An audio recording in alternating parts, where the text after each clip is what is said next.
So I hope it's making sense. So let's start with Arsenal. So the first one, like what I was saying today in terms of the report that came up from Arsenal, is that they are in trouble as their main target, who they've really told the world they're interested, is now also a target of Manchester City. And the Manchester City have already bid for Declan Rice to match whatever Arsenal was actually trying to rival Arsenal. So it's a matter of time to discover what's going to happen with that one. Also, the other news that came up from Arsenal from the Emirates is that one of the players that they are in talks with, working forward so that he can leave the club, has also become a target of a certain club in Syria, which is Juventus. Yes, people, Thomas Partey, it's being believed that he is also interested. Remember, they are working on him leaving, and it looks like he is interested in remaining in London rather than to go to Saudi League. Saudi League. Remember, the Saudi League, it is the only league that had offered something to Thomas Partey. They were interested in getting the player, but with what we are being told right now is that the player prefers to remain in Europe. He doesn't really say he prefers to be in the Premier League, but he prefers to remain in Europe. And what we're being told is that Juventus are interested. And also, this is very important. Their decision on going after Thomas Partey will be decided by what Rabiot decides to do. Remember that we have been told that Rabiot was interested in going to Manchester United. That is still something that we said we'll just keep an eye on. Remember, his future is over. He hasn't signed a new contract. So it's all about what he does. If he decides to stay, it means that Juventus might actually go and try to get Thomas Partey. So this is just an interesting story. We have to keep an eye on it to see how it's gonna go up like. But Thomas Partey and Arsenal looks like they are really happy. They're actually in agreement, both the player and the team, to have the relationship come to an end.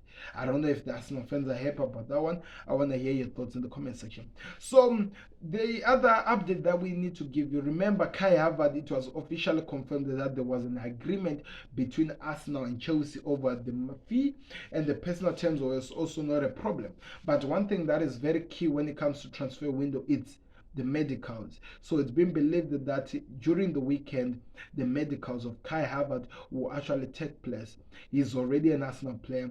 If maybe the medicals goes wrong, that's when the things might change. But at this moment, everything is agreed. The medicals will be held this weekend, and if everything is done, he will officially be announced as an Arsenal player. A lot of people have been making so much jokes about this one because people, they really don't know exactly what he's going to offer for Arsenal. But I feel like this is an interesting transfer. It's not only Mikel Arteta. I don't think there's any manager in the Premier League who's willing to spend as much as £65 million for a player who's just going to be a squad player. It means that Arteta has, as a manager, you have a plan. You have strategies you want to use. What made Arsenal fail to win the league last season is because they only had one type of attack. They only had one system that they were using the whole entire season to try to fight a team that can just change a system like this.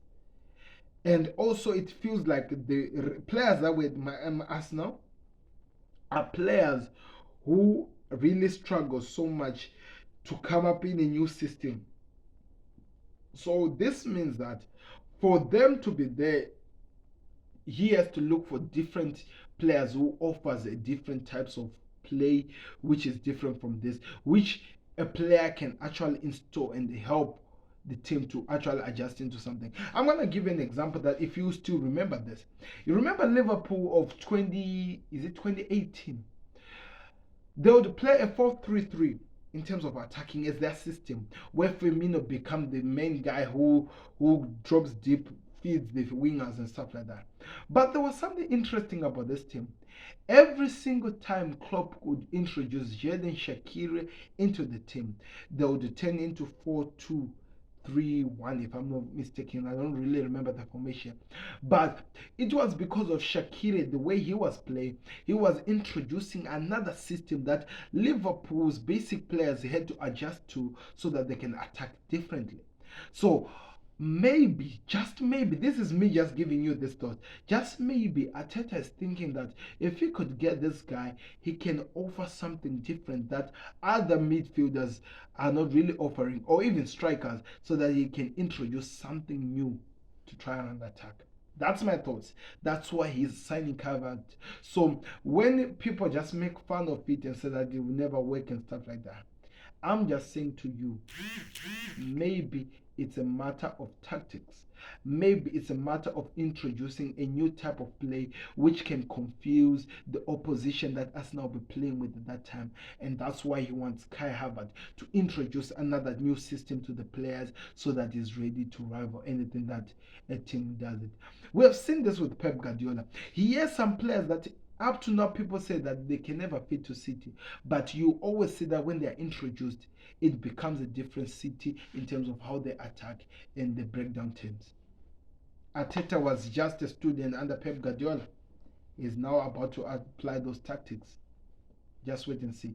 Whoever thought that John Stones would play as a inverted centre back? You see? Let's just wait and see. People, give it time. Timber has accepted to join us now. So Timber, the Ajax centre back, it looks like he only prefers us now. And according to David Austin, it looks like it's just a matter of time. The personal terms has been accepted. He wants to join us now. And now what we're being told is that Arsenal now are not only talking to Ajax.